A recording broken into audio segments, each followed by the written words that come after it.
新加坡的6月长假一到，各位家长的钱包是不是又感受到了前所未有的压力？学校放假了，工作还得继续，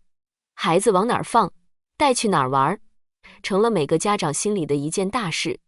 但你可能不知道，整个6月，全岛正在悄悄变成一座巨大的游乐园。滨海湾花园有16米长的维尼熊主题滑索，国家美术馆有给孩子玩颜料的 Messy Morning， 新加坡博览中心有一整周末的免费家庭嘉年华，就连迪士尼公主和皮克斯角色都变成了滨海湾花丛里的植物雕塑，而且很多活动不用花钱。这一期我把6月值得去的家庭活动全部挖出来了，不管你家娃是2岁还是12岁，都能找到适合的玩法。熟悉新加坡教育体系的家长都知道，6月的学校假期长达整整1个月。如果每天都带孩子往市中心的商业区跑，不仅通勤消耗大人的体力，交通和餐饮的溢价也是一笔巨大的隐形成本。但今年6月情况完全不同了，全国家庭节迎来了史诗级的重头戏，那就是5月30日到31日在新加坡博览中心举办的全国家庭嘉年华。这绝对是你6月遛娃的好去处。现场不仅有极具挑战性的趣味体育项目，还有激发孩子创造力的创意手工坊、沉浸式的故事剧场和精彩的舞台表演。最贴心的是，整个场馆对婴儿车极度友好，通道宽敞，冷气充足，无论是推着2胎的妈妈，还是带着长辈的全家出行，都能轻松驾驭。除了主场嘉年华，同一个周末在博览中心还有一场绝对能让孩子们尖叫的亲子运动会。这是一场主打超级英雄主题的免费盛会，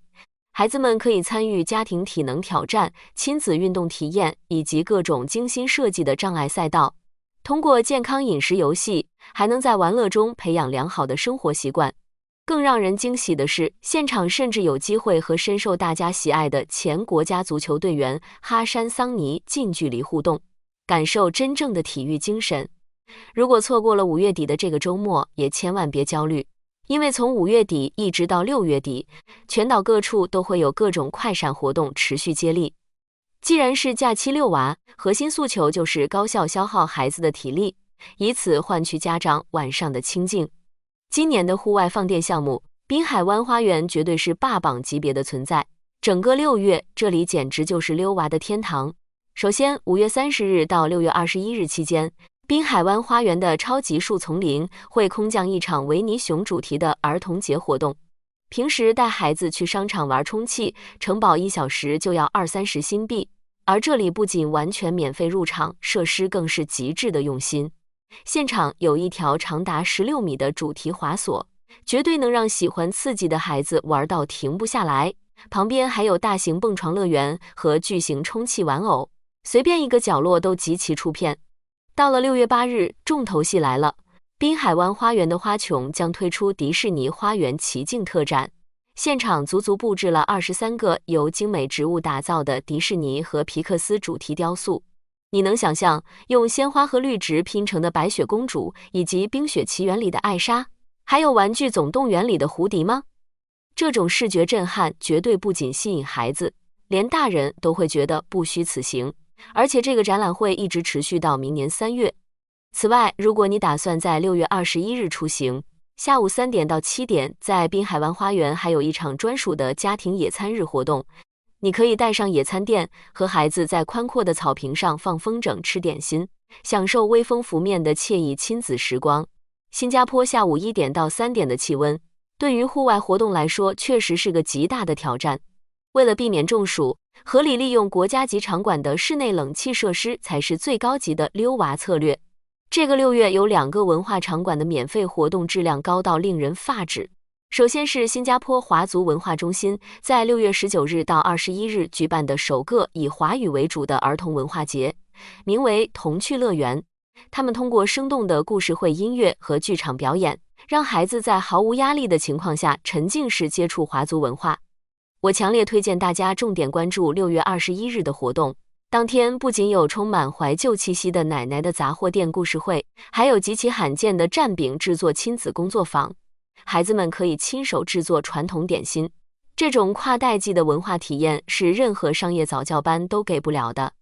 同时，现场还为家长准备了一本书的大变身讲座，由专业人士手把手教你如何给3到6岁的孩子讲绘本。其次，国家美术馆在整个6月也安排了极其密集的艺术启蒙活动。6月2日上午有一场感官体验活动，让孩子肆意接触不同的颜色和材质，完全释放天性。6月6日有专门为2到3岁低幼儿童定制的艺术体验。到了6月18日，更有由本地知名艺术家亲自带领的水墨画工作坊，专门针对7到12岁的大孩子。这些高质量的脑力与审美开发项目，统统都在凉爽的冷气房内进行。再好的活动资源，如果没有科学的行程规划，最终也容易演变成大人的体力透支。结合这些重磅活动的分布特点，我为大家整理了一套零压力的特种兵溜娃时间表。总的来说，6月的新加坡绝对是个溜娃天堂，而且大部分顶级活动都是免费的。我强烈建议你重点把5月30日到31日那个周末锁定在新加坡博览中心，早上9点准时抵达。趁着孩子体力最充沛的时候，直接把全国家庭嘉年华和超级英雄亲子运动会这2个高强度的项目拿下。到了中午，完全不需要去昂贵的餐厅排队，在附近的食阁点几份本地美食，结账时直接使用政府发放的邻里购物券。这样一顿丰盛的午餐，实质上没有增加你当月的现金流支出。下午吃饱喝足，直接转战滨海湾花园。先在户外的超级树丛林打卡维尼熊主题滑索和蹦床，等到了最热的2、3点钟，果断躲进冷气充足的花穹，慢慢观赏那23个精美的迪士尼植物雕塑。这样一套组合拳下来，就足够你们全家高质量的玩上1整天了。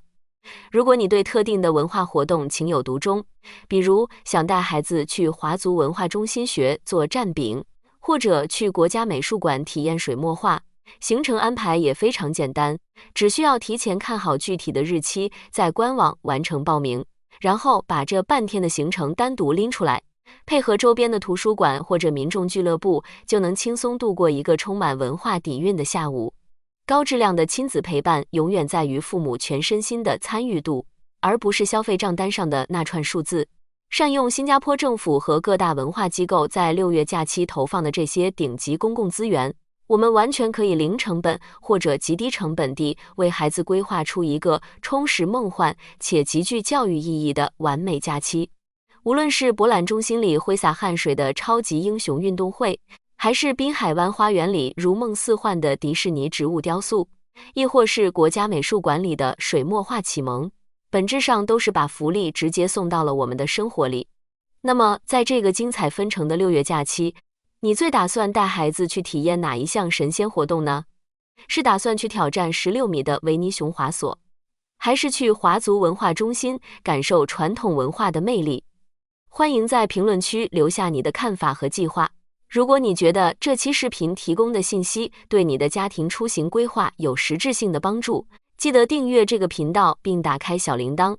我会继续为你追踪本地的政策红利与最实用的生活干货，让你在新加坡的生活省钱又高效。我们下期内容不见不散。